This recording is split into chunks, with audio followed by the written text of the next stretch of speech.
C'est avec un réel plaisir que je prends aujourd'hui part à votre 9e Assemblée consultative sur la Cour pénale internationale et l'État de droit. Je vous en remercie très chaleureusement au nom du président de la République Macky Sall et de tout le gouvernement du Sénégal, qui vont de la Syrie au Sahel, crise sous-tendue pour l'essentiel par le terrorisme et l'extrémisme violent. Les idéaux défendus par l'Action mondiale des parlementaires depuis sa création en 1979 pour un monde juste, avec un concert des nations qui respectent les principes de l'État de droit et vivant en paix, sont ceux devant être promus par tout leader soucieux d'un meilleur devenir de l'humanité. Ce combat mené par votre organisation n'a pas été vain, car depuis plus de 35 ans, a permis de faire avancer la cause en faveur de la lutte contre l'impunité et d'une justice pénale universelle. J'en veux pour preuve votre plaidoyer qui a abouti à la ratification du statut de Rome par 77 États et votre appui pour l'adoption de lois de mise en œuvre dans 32 pays. L'Action mondiale des parlementaires s'est ainsi fortement investie pour la CPI afin de lutter contre les crimes les plus graves commis contre les populations et qui souvent restaient impunis. L'engouement suscité a pu se traduire par la ratification du statut de Rome par une majorité de 34 de ces États. Il n'en a pas été le cas ailleurs.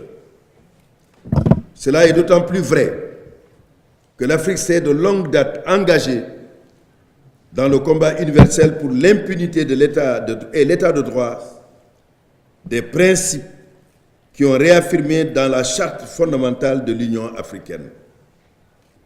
Que le Sénégal réaffirme à l'Action mondiale des parlementaires son soutien indéfectible dans le combat pour une justice pénale universelle qui passe par l'universalisation de la Cour à travers une plus grande adhésion au statut de Rome.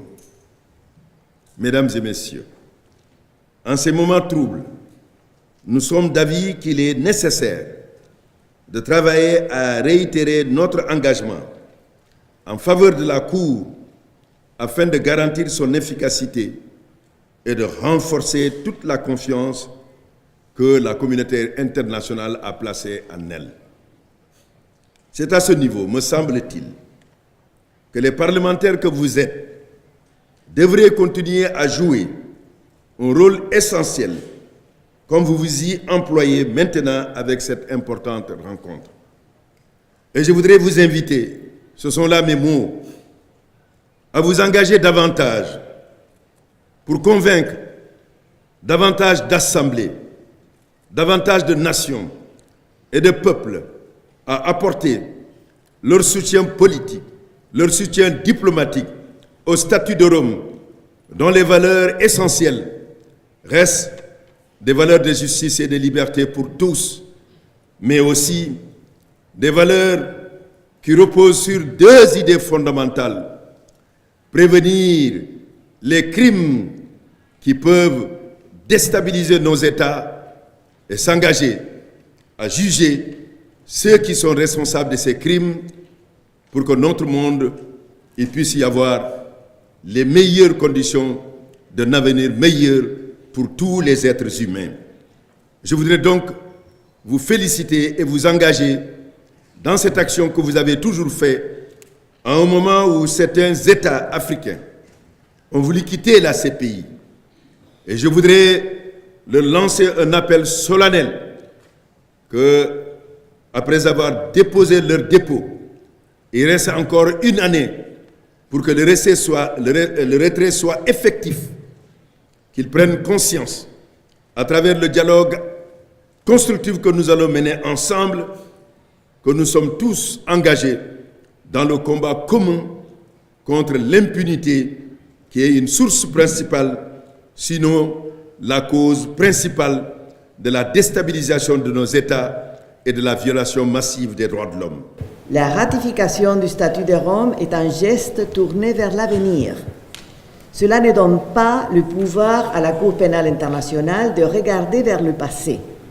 Le statut interdit explicitement le retour vers le passé, en accord avec le principe de non-rétroactivité tel qu'enchâssé dans plusieurs articles du traité.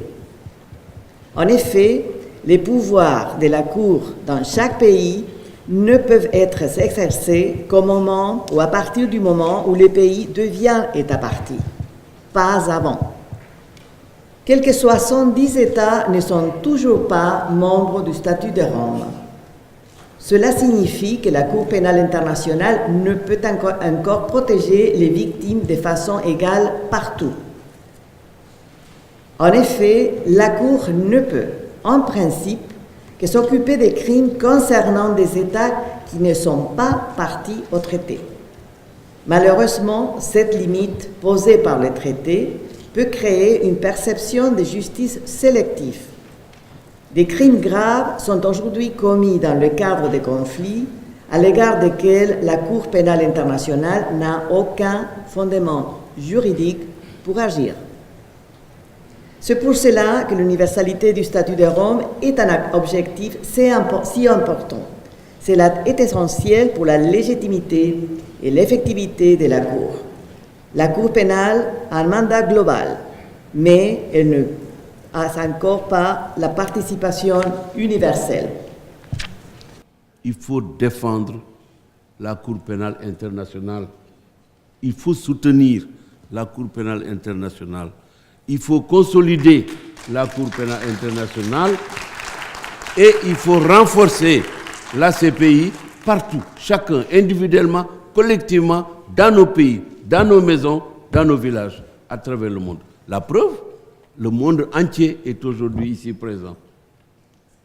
La CPI, encore une fois, forte de ses 14 années d'existence, et nous lui souhaitons une longue vie, Madame le procureur général, Madame la présidente, est une organisation indépendante qui bénéficie d'un large soutien à travers le monde, malgré quelques hésitations, malgré quelques doutes, malgré quelques craintes, malgré quelques frayeurs que ressentent ceux qui pensent que la CPI est un danger pour eux. Ils n'ont qu'à changer de comportement et la CPI ne sera plus un danger pour eux. La justice internationale doit être et rester intraitable dans le domaine de la gestion des crimes contre l'humanité, contre les citoyens. Et la CPI a déjà réussi, il faut le dire, à administrer la preuve de son engagement et de ses capacités propres dans cette voie-là. Elle l'a prouvé. Alors il faut la soutenir encore une fois. Le système établi par le statut de Rome a permis déjà d'accentuer ce que le monde porte aujourd'hui comme espérance et comme poids de la confiance des peuples pour gérer et punir les crimes de droit international, même quand il s'agit de crimes commis à l'intérieur de frontières précises d'États souverains. Oui, la souveraineté a ses limites. La souveraineté, on ne peut pas avoir la souveraineté pour tuer. Non, cela devient une force aveugle. C'est la raison pour laquelle le droit et la loi sont là. La loi résulte du droit, le droit est naturel. On le définit, on l'organise, on lui fixe des limites, on lui indique des chemins. Mais le droit, il est immuable parce qu'il est naturel, il est dans le genre humain. La Cour pénale internationale a déjà beaucoup fait. Madame la Présidente, Madame le procureur, Madame la Présidente Pigé, il faut rappeler, une dizaine d'enquêtes ont été menées et conduites et se poursuivent sur le bureau du procureur et à travers elles. 10 examens préliminaires sont entrepris. 29 mandats ont été délivrés. 9 citations à comparaître ont été émises. 6 personnes sont détenues. On peut également évoquer les 23 affaires ouvertes et encore ouvertes, dont 6 actuellement au stade de procès, 1 au stade d'appel et 3 en phase de réparation. Qui peut dire que la CPI ne travaille pas avec ce bilan-là? Alors, continuez encore une fois, soutenons la CPI. Échangeons avec eux pour leur faire comprendre que la Cour n'est pas une menace pour les honnêtes citoyens. La Cour ne peut pas être une menace pour les dirigeants qui respectent le droit et la loi. Donc il faut protéger la Cour. But the true message of the report is not what is being bandied about. And this is one of the things I believe that the PGA can play another big role. Already PGA is playing a very big role, but this is where one that I believe they should play another big role and get the true story of ICC's intervention out. Mon pays, la République démocratique du Congo, connaît la guerre. Ça, vous le savez. Connaît la violence.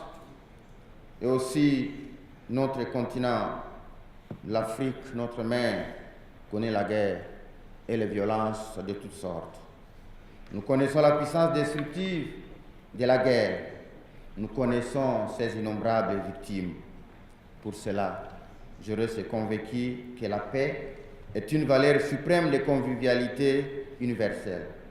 La paix durable, celle construite sur la justice et sur l'état de droit. Honorables collègues, mesdames et messieurs, il ne faut pas oublier que le système du statut de Rome est l'aboutissement du développement de l'état de droit au niveau de la communauté internationale.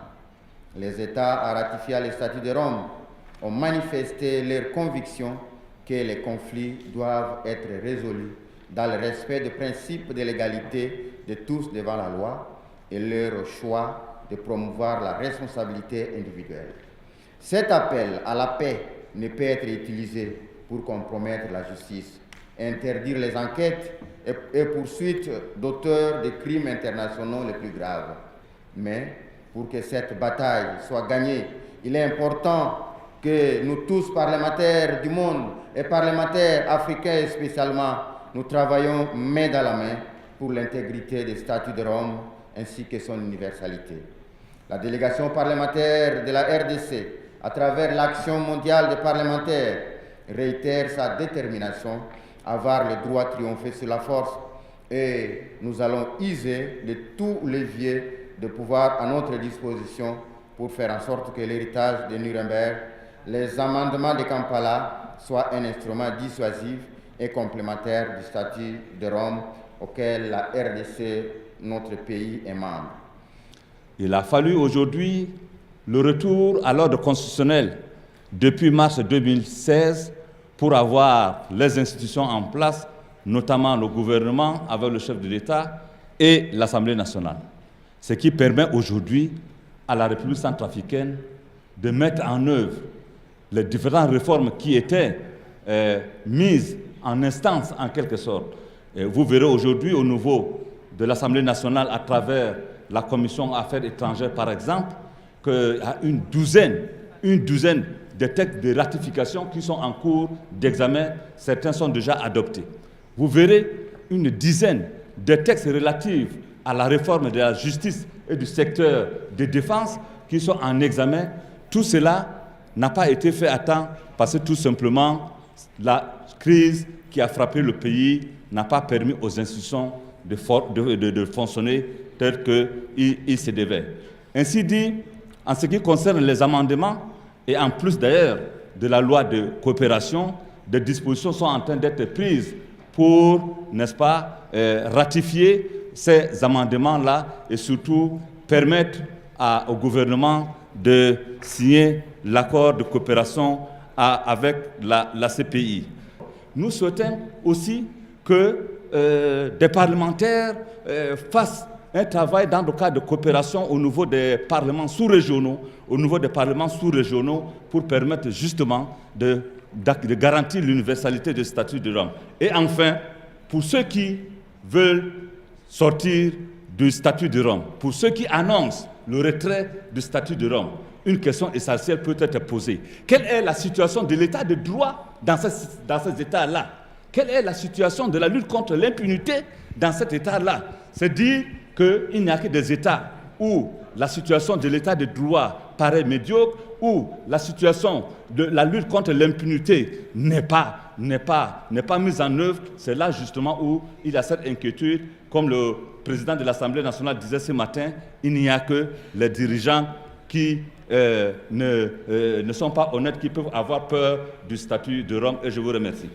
Aujourd'hui, le Mali est à partie, mais les agressions qui ont été commises par les groupes djihadistes, ce sont des groupes qui sont pour la plupart des Maliens, endoctrinés, peut-être formés ailleurs, mais qui sont des Maliens. Et qui ont quand même commis des agressions qui prétendent même à une partie du territoire. Donc il y a une agression non seulement sur l'État, mais sur l'intégrité territoriale de l'État. Donc en termes de collaboration, aujourd'hui, le problème qui se pose, comme vous avez dit, qui doit faire la réparation? L'État agresseur ou l'État agressé? Et dans le cas où l'État agresseur n'est pas État parti, comment ça va se passer? Ce sont des questions qui pourront trouver leur réponse lorsque nous aurons défini de façon très claire un canevas de coopération avec la CPI. La coopération est essentielle dans ce cas, parce que s'il y a des situations qui ne sont pas prises en charge par la législation nationale, qui ne peuvent pas être prises en charge, qui posent des problèmes de compétences, comme vous l'avez dit, il faut effectivement poser la question et l'élément central qui est la coopération entre les juridictions nationales et la Cour pénale internationale. Regarding reparation, and then I close, and Diputado Tenorio will speak about aggression. Regarding reparations, the responsibilities of both the state and of the individual. The individual found guilty has a duty to reparate for the wrongs he caused, as long as he has the resources to do so. The state has also the responsibility to provide reparations in terms of rehabilitations, like women who have survived from massive acts of rape, they require access to medical, social, psychosocial rehabilitation facilities and reintegration in society. These cannot be provided by one individual rapist who is convicted, but you need also an effort of the state as such. So there is no way out for the territorial state not to fulfill its responsibility. Yet, if there was an aggressor state and you can attribute the responsibility of certain militia to your neighboring country, you can instigate an international controversy and try to get back the money that you have invested to help your victims from that aggressor state. You can still do that under international law, not under the Rome Statute. And in fact, the Democratic Republic of the Congo has already won a number of controversies in the International Court of Justice and on other issues that related to public international law. So there are many avenues. Let's not think that the ICC is the only one, and the rule of law, international law, is the way to try to address those grievances and try to help your population. But there's no way out from the responsibility of the territorial state where the victims are. The first duty is of the territorial state to help them, maybe resorting to help from the international community, but we cannot escape from that obligation. Y fuimos el primer país que, aprobando el estatuto, de una sola vez ratificó las enmiendas de Kampala, y nos sentimos nosotros como país muy orgullosos, muy seguros, después de haber dado ese paso importante para el fortalecimiento de la democracia en El Salvador. Ustedes deben de saber que El Salvador sufrió una guerra durante alrededor de 15 años. Estuvimos viviendo nosotros ese conflicto que nos llegó a costar más de 60,000 muertos. Y no queremos que esa historia se repita. Por lo tanto, ahora cuando escuchaba que algunas naciones de este continente en el cual estamos muy agradecidos y muy satisfechos de estar en este momento. Han hecho públicos sus anuncios de las intenciones que tienen de retirarse como miembros de los estados que conforman o que se componen y que atienden a la Corte Penal Internacional. Lo hemos considerado nosotros con mucha preocupación y aprovecho para exhortar a los diputados, a los congresistas de esos países o de este continente que están cercanos a ellos para que hagan los esfuerzos necesarios y las acciones pertinentes a fin de que se pueda establecer siempre la permanencia de estos países como partes del Estatuto de Roma y consecuentemente como partes también de la Corte Penal Internacional. El crimen de agresión constituye uno de los actos más graves cometido por un Estado contra otro, en tanto afecta en primer lugar el derecho a la autodeterminación y soberanía del respectivo Estado. En segundo término, al hacer uso de fuerza se comete una de las mayores infracciones contra el derecho internacional y la paz mundial. Nosotros, como parlamentarios, debemos de preguntar a nuestros gobiernos sobre el estado de preparación y presentación al Parlamento o al Consejo de Ministros de la ratificación de las enmiendas de Kampala y los proyectos de la ley de implementación. Debemos preparar y presentar un proyecto de ley que asegure la implementación interna de las 2 enmiendas de Kampala para su examen por el Parlamento. Los exhorto a preguntar a sus gobiernos sobre su preparación y posición para garantizar una decisión positiva para activar la jurisdicción sobre el crimen de agresión en el año 2017. Let me inform you that Ukrainian state 2 years ago, we adopted as a parliament 2 declarations and we acknowledged the jurisdiction of ICC. Secondly, what we did, we created a national platform of MPs and we are cooperating within the within the PGA. Also, during the last 2 years, together with a number of committees within the parliament, Committee on Human Rights, Committee on Foreign Affairs, we conducted a number of the roundtables together with our international colleagues and civil society and journalists to discuss the issues of the potential justice in ICC. Our prosecutor is also cooperating with ICC and regular meetings are happening. We still need to domesticate ICC legislation in the national legislation system.